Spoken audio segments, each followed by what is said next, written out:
I'm Dale Smith for Loony Politics, and over the last couple of weeks, the Conservatives have had a really concerted effort at using the Parliamentary Budget Officer's report on carbon pricing to prove why it's making life unaffordable, while the government is using the same report to show that more people get more money back than they spend on it. And people can wonder why the same report can say two different things. And that's because the report is being used in different ways. Not all of them are particularly a proper reflection of what was being measured in them. And some of those numbers are definitely being used in a misleading way. For example, one of the things the Conservatives like to do is point to the fact that the average spend for households in each province is more than the rebates are. But that average number is kind of effacing what the effect of the rebates are supposed to do, which is to provide more money at the lower end of the spectrum than it is for the higher.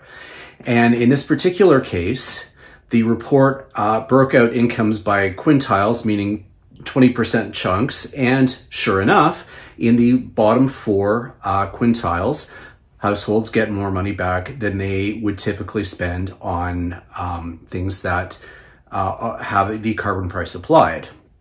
And it's the top quintile, the top 20%, who generally consume more and then pay more, and so the rebates won't cover as much.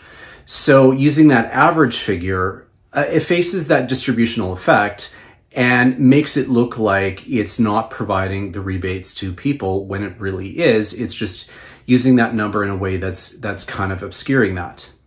The other thing that the Conservatives tend to use is a separate calculation that the Parliamentary Budget Officer did than the fiscal spend for households. Now, the government is usually using this fiscal measure where in the calculation was that in individual households, this is what your average spend is in these quintiles, and how that breaks out, and that shows that you will get more back when it comes to the rebates. What the Conservatives have been using is a separate calculation, which the PBO did in the same report, which is the whole effect on the broader economy, and then which shows that when the carbon price is at its full effect in 2030, at the max price, that there is a possibility that will create a drag on GDP, and then there's a kind of a reverse calculation to there as to how it affects household incomes.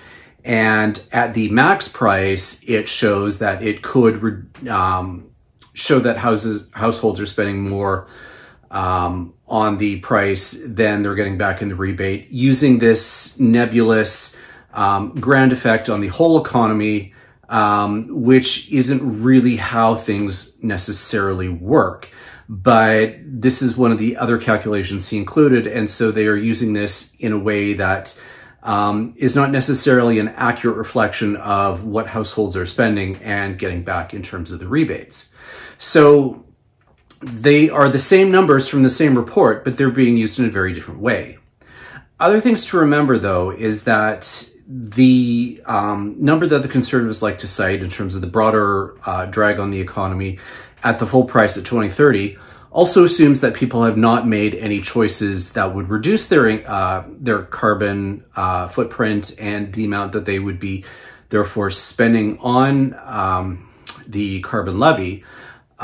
So it's really hard to come up with an accurate reflection of what that might look like, considering that it isn't necessarily showing what all of the effects of the price are on households. And the whole point of the price, of course, is to ensure that households make different choices, therefore reducing the amount that they pay, which would assume in that calculation that they haven't made those choices, which again is not presenting a necessarily accurate picture at what the effect is going to be. So those are what those numbers mean, and it's something that the government has been absolutely unable to differentiate for in question period, and which kind of allows the misleading numbers to continue to be used unchallenged. And that is a problem for democracy. For Loony Politics, I'm Dale Smith.